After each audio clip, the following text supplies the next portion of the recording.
Perkenalkan, nama saya Irma Irpiani Apendi dengan NIM 41032102200113.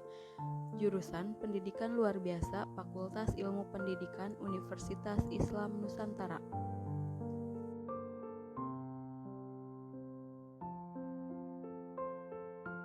Dalam mata kuliah Pendidikan Anak Autism dengan dosen Bapak Dr. Yoga Budi Santosa MPD. Autis. Istilah autis seringkali digunakan secara enteng sebagai ejekan bagi orang yang terkesan antisosial. Namun, tidak banyak orang sebenarnya mengerti apa itu sebenarnya autis. Ketidakpahaman orang-orang mengenai autis sebenarnya dapat dimengerti karena autis sendiri tidak sesederhana dipikirkan banyak orang. Autism Spectrum Disorder atau ASD yang lebih sering disebut autis merupakan gangguan perkembangan saraf yang mempengaruhi perkembangan bahasa dan kemampuan seorang anak untuk berkomunikasi, berinteraksi, serta berperilaku. Bukan hanya autis, ASD juga mencakup sindrom Asperger, dystrophy Heller, dan gangguan perkembangan pervasif atau PDD-NOS. Lalu, ada gejala autism. Yang pertama, gangguan dalam berhubungan sosial. Ciri anak autis adalah sulit bersosialisasi. Anak dengan autis seringkali terlihat asik dengan dunianya sendiri, sehingga sulit terhubung dengan orang-orang di sekitarnya. Terkadang anak dengan autis juga terlihat kurang responsif atau sensitif terhadap perasaannya sendiri ataupun orang lain. Oleh karena itu, anak autis biasanya tidak mudah berteman atau bermain dan berbagi mainan dengan teman, atau fokus terhadap suatu objek atau mata pelajaran di sekolah. Yang kedua, ada kesulitan berkomunikasi. Masalah komunikasi yang kerap dialami anak antara lain sulit bicara, menulis, membaca, dan memahami bahasa isyarat, seperti menunjuk dan melambai. Hal ini kemudian membuatnya sulit untuk memulai percakapan dan memahami maksud dari suatu perkataan atau petunjuk yang diberikan orang lain. Tak jarang anak dengan autis mengucapkan satu kata secara berulang atau yang beberapa waktu lalu didengarnya, mengucapkan sesuatu dengan nada tertentu atau seperti sedang bersenandung atau sering tantrum. Yang ketiga, itu gangguan perilaku. Ada beberapa pola perilaku khas yang biasanya ditunjukkan oleh anak autis. Marah, menangis, atau tertawa tanpa alasan yang jelas hanya menyukai atau mengonsumsi makanan tertentu. Melakukan tindakan atau gerakan tertentu dilakukan secara berulang, seperti mengayun tangan atau memutar-mutarkan badan. Lalu, hanya menyukai objek atau topik tertentu, melakukan aktivitas yang membahayakan dirinya sendiri, seperti menggigit tangan dengan kencang atau membenturkan kepala ke dinding, memiliki bahasa atau gerakan tubuh yang cenderung kaku, lalu sulit tidur. Gejala autis tidak selamanya buruk. Beberapa anak dengan autis ada yang memiliki kelebihan atau bakat di bidang tertentu, seperti mampu belajar secara rinci, lalu mengingatnya untuk waktu yang lama, dan tertarik mempelajari seni musik dan menggambar.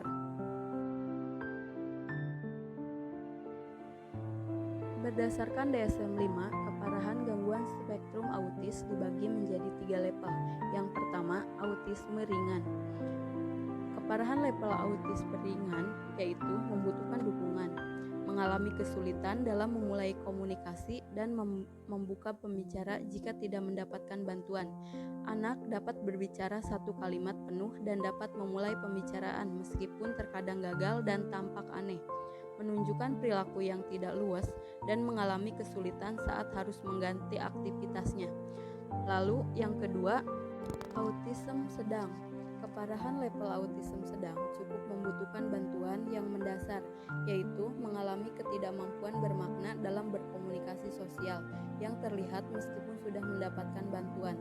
Anak dapat mengucapkan satu kalimat sederhana, tetapi kemampuan interaksi terbatas karena keterbatasan minat terhadap hal tertentu dan memulai pembicaraan.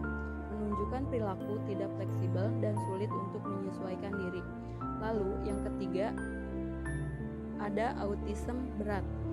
Keparahan level autism berat sangat membutuhkan bantuan pada aktivitas yang mendasar, yaitu mengalami ketidakmampuan berat dalam berkomunikasi sosial, memiliki keterbatasan dalam memulai pembicaraan, dan hanya dapat bereaksi minimal terhadap pembicaraan tersebut. Anak hanya mengetahui beberapa kata dan sangat jarang memulai pembicaraan. Ia hanya melakukan pendekatan jika ada hal yang dibutuhkan dan hanya berespon terhadap pendekatan yang sangat langsung, menunjukkan tingkah laku yang kaku dan sangat sulit menyesuaikan diri jika terdapat perubahan lingkungan.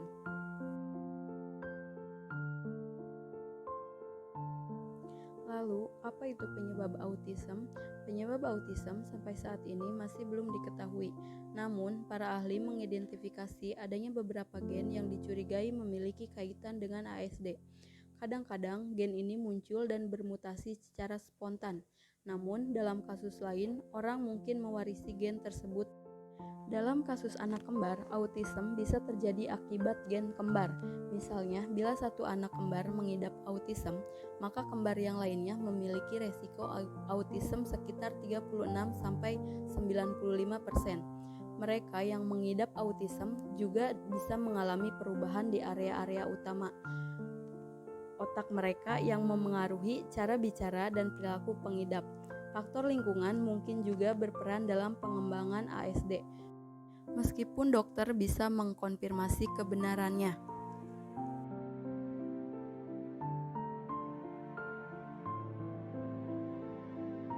Lalu, faktor yang jadi pemicu autisme. Faktor yang jadi pemicu autisme yaitu jenis kelamin. Anak laki-laki memiliki resiko hingga 4 kali lebih tinggi mengalami autisme dibandingkan dengan anak perempuan. Lalu, faktor keturunan. Orang tua yang mengidap autisme berisiko memiliki anak dengan kelainan yang sama. Lalu penularan selama dalam kandungan, contohnya seperti efek samping terhadap minuman beralkohol atau obat-obatan, terutama obat epilepsi untuk ibu hamil selama dalam kandungan. Pengaruh gangguan lainnya seperti Down syndrome, distrofi otot, neurofibromatosis, sindrom Tourette, lumpuh otak atau cerebral palsy, serta sindrom Rett.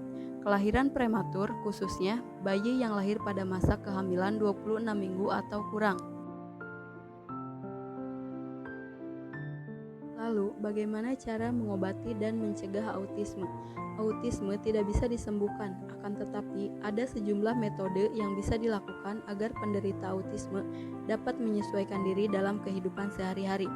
Misalnya, terapi perilaku dan komunikasi, atau konsumsi obat untuk mengatasi gangguan perilaku dan mood.